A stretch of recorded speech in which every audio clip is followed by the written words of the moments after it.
Hey everybody, how's it going? What I have for you here is a Grey Knight Terminator with side cannon on a Ashen, almost demon world-like base theme.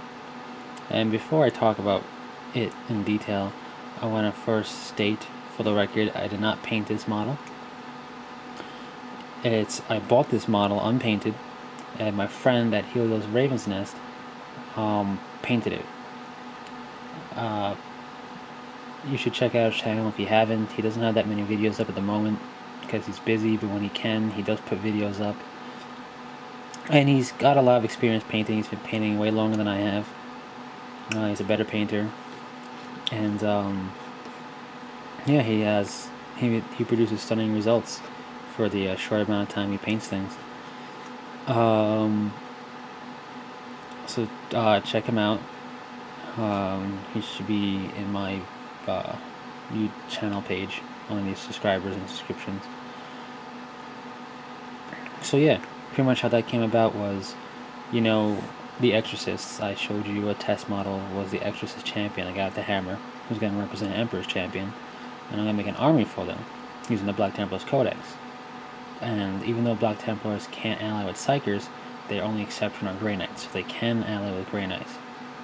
And I thought that would fit really well if I could put a squad in of Grey Knights into the army list of the Exorcists. If you read their fluff, you'll see that it fits in very well. And so I decided I would do that, and I went with Grey Knight Terminators, mostly because less models to paint overall. This one's 5-man squad, while expensive. Also, all their power weapon attacks are at strength 6 at initiative. I mean, all Grey Knights are at strength 6 in close combat if they have their Nemesis Force weapon, but all Terminators' Nemesis Force weapons count as power weapons. And they strike at initiative with it. So that's the reason why I went with that. Also, I'm not a fan of pewter, so the less pewter models, the better. So, I talked it over with Helios Raven, and decided that I'd pick up a model and he'd paint it. So that's what we did. I bought this guy at our local gaming shop. Then I gave it to him to paint when he could and wanted to, and he did. And I'm really happy with the results. He took some licensing and gave them red eyes, which it stands out. I like the look. I'd probably paint the rest of them if I ever get more in the future. Or when I do get more, I'll give the rest blue eyes, and maybe just give special weapon people the red eyes because it looks cool. He gave the coloring for the wires. He did all the gold work and leafing and trim and all the purity seal stuff very nicely.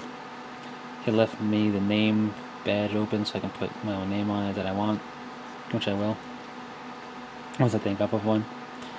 So yeah, he did that and then gave me the model on the base, not glued to the base, the model with the base. And then I went and based the model today. And what I did was I put regular flock down and then base coated it black. And then one new step I did for my Ashen bases that I don't normally do is I have this mixture I made of black and Codex Gray with some water, so it's watered down. And I slathered that all over the base coated flock. Let that fully dry, and then I did a series of heavy dry brushing over it to make it very gray. First a Codex Gray, then Fortress Gray, then Astronomicon Gray. And then after Astronomicon Gray, I put over here, which you can kind of tell by the change in color from here to here, Leviathan Purple. And then over that I slathered Badab Black after that dried, all over the entire thing. The reason for the purple and then the black over was to kind of give you almost like a corrupted nature of the ground. And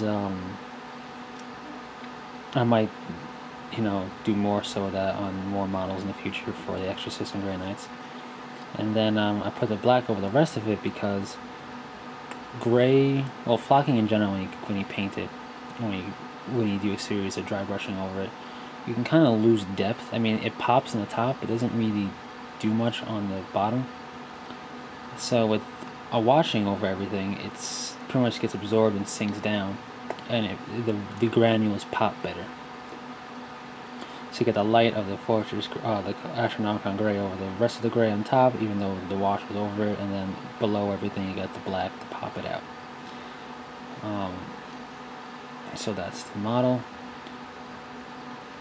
It's kind of hard to see the purple, mostly because I can't get really close with it focusing. But there is kind of a color difference here when you look at it close with the naked eye. But so that's really it for this model. I am very happy with how my friend painted it. He did a very good job. One thing I'm going to do is I'm going to seal it with matte varnish after I write the name down on the scroll, just because it's pewter and pewter loves to chip. So yeah. I know somebody asked in my previous video for me to do a jungle base, and I will do that, no problem. I just have to get a base to do it on. I haven't thought it through completely yet.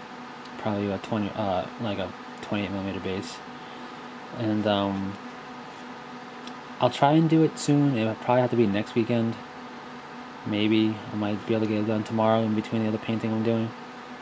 Pretty much what I'm gonna do, just so the person knows and anybody who's curious, is I'm gonna flock the base as normal, and then I'm gonna paint part of it like a muddy texture, a dirt-looking type of look on the flock. So like over like around almost half of it, and then over that I'll put some set of grass, and over the rest green, because modeling flock that I have is green. Pretty much generic flockings that I've seen is green. Over that part I'm going to put a lot of static grass, representing dense like grass, like a jungle-ish grassland, I guess. And over the dirt I'm going to put sparse static grass to represent the difference. Now it's harder to do a true woodland, not so much woodland, but hard to do like a jungle-esque base, because if you look at real jungles, they don't have much grass vegetation on the bottom. Yeah, there's large leaves and there's mostly dirt because of the trees. The trees block most of the sunlight, so not a lot of grass grows. So I'm going to do more of like a grassy woodland based type of jungle, if you will, quote unquote. I do have another base that's almost done. It's a large base for the heavy weapons teams of Imperial Guard with nobody on it, because I don't have anybody to put on it yet. But I was trying a technique that Terminaholic told me for doing Martian bases. So I did that, and I added one step to it that I thought might help, and it's almost done. So once I finish that, there'll be a video about that. And then another base that I'm going to probably get to doing soon, because I have Belial to paint up soon, and Deathwing in general, are my Space Hulk style bases. So yeah, expect some more basing videos as well as other stuff in the future. So until then, remember, check out Helios Raven's Nest. This is one example of his work that I own. And then, of course, all the stuff he has is his work. That's needless to say. So, yeah. Hope you've enjoyed, and until next time, take it easy.